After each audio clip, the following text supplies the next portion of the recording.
Eric, how are you, sir? I'm doing great. How are you? Man, I'm doing great myself, man. I'm out here looking at some wonderful rides, and I also get to meet people like you, man. People like you bring rarity to these shows. Now, this is a huge show, man. So how far did you drive your Studebaker today? I drove it from Montgomery, which is about almost 2 hours away. Okay, 2 hours away. So right off the bat, that tells us the Studebaker is quite dependable. It is. Is it sporting their original engine? It is. Yeah, it is. okay. Numbers matching engine and numbers matching transmission. How about that? Wow. So. Now that's one of those cars that you just don't see anymore. I mean, I don't think I've ever seen one, period. So tell us, what year is it and what exactly is that thing? This is a 1966 Studebaker sliding roof Wagonaire. Studebaker made them from 63 to 66. Okay. This car was manufactured on the 2nd of February 1966, and they stopped manufacturing cars on the 16th of March How about that? 1966. Wow. So You got one of the last ones. I like to say it's one of the newer Studebakers out there. Man, that's something right there that you probably can't sell. I mean, no, this car's not for sale. Yeah, you wouldn't want to sell that. I mean, golly, you'll never find another one like it, probably. Yeah, very much so. The car is actually a Haggerty's endangered species automobile, meaning over 10,000 were made. A little over 19,000 of these were made, and less than 15 are still insured. Yes, sir. All right. So, and of the 66s, you got just a handful. Wow. Little square nose wagon, man. Little square nose wagon. It still has styling to it, you know, especially the open rear back on it. That's quite unique. Sliding roof, and for Alabama, working air conditioning, which makes it fun all year How long. about that?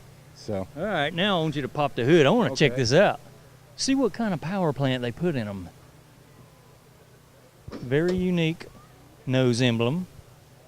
All the proper badges.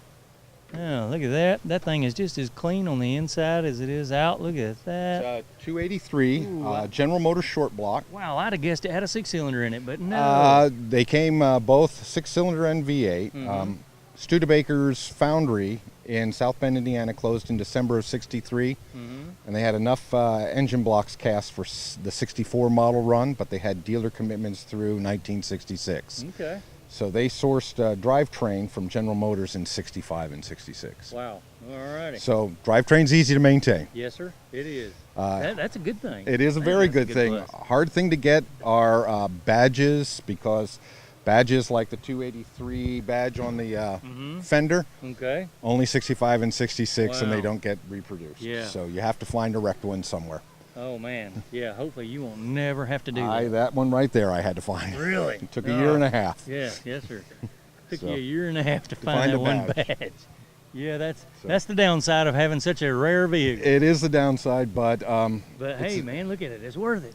It is worth it. Wow. It's a great prom car. You can put prom queens in the back, drive them on parades. Oh, yeah. Fun to go tailgating. It's nice boulevard cruiser. You got it all right there, you know? You do. Yeah. It's fun. All right, let's have a peek at the interior, man.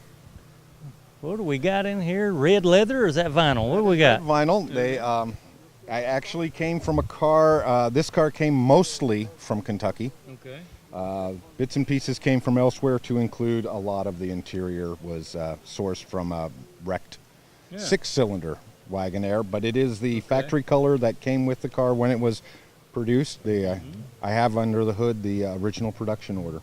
Wow. So factory air, vanity mirror, even when it was originally built, was extra money was spent, so the seat belts are original. Yeah, okay. All righty then. The dark red does look good on the white. Yep. It's always white and Tahitian red interior. Okay. So. Man. And not a blemish on the body, I'm telling you what. Somebody did a great job restoring it, bud. They did, and they didn't get rid of the original factory slop, which you'll still see on the tailgate, where in the factory they put on the adhesive and just went to town. All right. Okay. It comes with this step bar here, so you can enter. Back in. Yeah.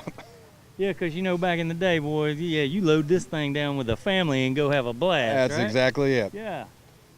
Yes, sir. And the step, tailgate step was an option and put on the car. It's $7.70 in its day. Slide away roof. I wonder why they discontinued that on any vehicle. Now that just seems like a good idea, unless it just leaks like a zip. It does leak a little bit. Oh, yeah. So it has very small tubes in the very back corners that let the rainwater drain out of it. Okay. If those clog up with dirt, the rainwater will collect in the rails, and then when you hit the brake, it will actually come over the top of your head and pour right into your lap as you're driving. Okay, so the rear window, is it electric? It is an electric window. Matter of fact, that's nice. Nice little option there, electric rear window. There we go.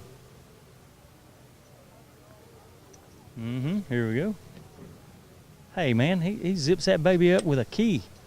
Hey, that thing came up pretty quick, too. Now, is that an aftermarket window motor in there? Nope, that is factory original still. Okay. Been taken apart and cleaned, but put back together. The only thing that isn't factory is the alternator. I got tired of rebuilding it. The roof is so unique, man. They should have carried that through a bunch of other vehicles. They should have. Wow. They should have. But if Studebaker had the patent on it and wouldn't let it go, you know. No, actually, I don't know. I don't think they have patented it. It was actually showed up originally again on a General Motors GMC Suburban-like vehicle. Okay. Did that for a couple of years. Well, all righty then. So. Man, well, I appreciate you showing your ride here on Hot Rod Madness, buddy.